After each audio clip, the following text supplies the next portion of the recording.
From Today FM Ireland, this is the Ian Dempsey Breakfast Show podcast. Thank you, and you too. Mike there. And Ro, just another one joke again this week. Sorry, Ian, the small ones aren't coming in much. Not really. No. Or maybe they're just, in fairness, giving up on me. Okay, and Roy's here with one as well. How's it going? How you doing? Just before we go to this, Darren and Cormac Smith from Ballyhaise. How you, Darren and Cormac? Good to, I met I think it was your dad the other day. Paul and Emma as well, who listen to the show all the time. How you doing? Darren and Cormac Smith, Paul and Emma, and then everybody from St. Phelim's in Ballinya. St. Phelim's in Ballinya. Good to meet all the gang there. The other day I was up in the Sleeve Russell Hotel in Ballyconnell in County Cavan. Ben, are you all set to go on this one? I am. Good man, right. Thanks to everybody who sent them in. I have loads of jokes, by the way. A super fluidity of jokes. A lot of people sending in long ones. Well, maybe it's my taste in humour. Maybe that's what it is.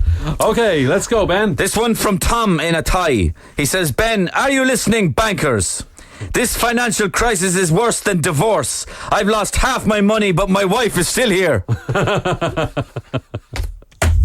Oh, God. Ro, give us your one and only. Fair play, Ian.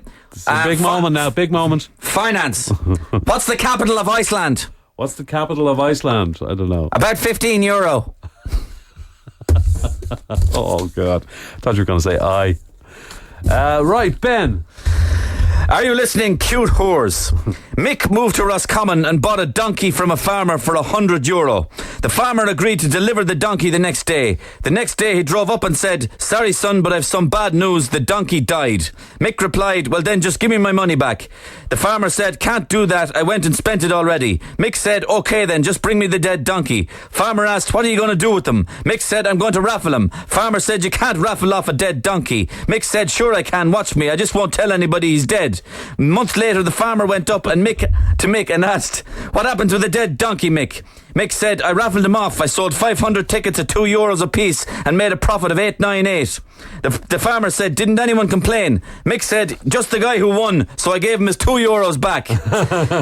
Addendum, Mick now works in a leading Irish bank as the CEO. Very good, very good. Okay, Roy, thanks for making a guest appearance this morning on the jokes. Yeah, no problem. There's a lot of people in the studio. It's very noisy. Apologies about that. Right, a lot of response to this. A lot of jokes coming in on this level. I don't know. There's a lot of disgruntlement out there. This is a football thing. Football, all right, okay. What's the difference between a triangle and Tottenham Hotspur? A triangle and Tottenham Hotspur. I wouldn't even begin to imagine what it is. What is it? A triangle has 3 points. Sorry, that's not my. That's very good. No, that's not me. No, that's the punters. I know. Yeah. Okay, thanks for that, Roy. And Ben. Ben's traditional get out, masochistic, chauvinistic moment. Are you listening, ladies who do lunch? The other day I was invited out for a long liquid lunch with the girls. I told my husband that I would be home before 5, I promise. Well, the hours passed and the margaritas went down too easily. Around 3 a.m, a bit worse for wear, I headed home. Just as I got in the door, the cuckoo clock in the hallway started up and cuckooed 3 times. Quickly realising my husband would wake up, I cuckooed myself another 9 times. I was really proud of myself for coming up with such a quick-witted solution in order to escape a possible conflict with my husband.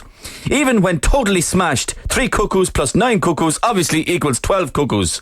The next morning my husband asked me what time I got in. I told him midnight. He didn't seem annoyed in the least. Wow, I got away with that one, I thought. Then he said, we need a new cuckoo clock though. I asked him why. He said, well, last night our clock cuckooed 3 times, then said, oh, for feck's sake, cuckooed 4 times, cleared its throat, cuckooed another 3 times, giggled, cuckooed twice more, then tripped over the coffee table and farted. Ben, thanks very much for that. Thank you. Roy, good man. From Today FM Ireland, this is the Ian Dempsey Breakfast Show podcast.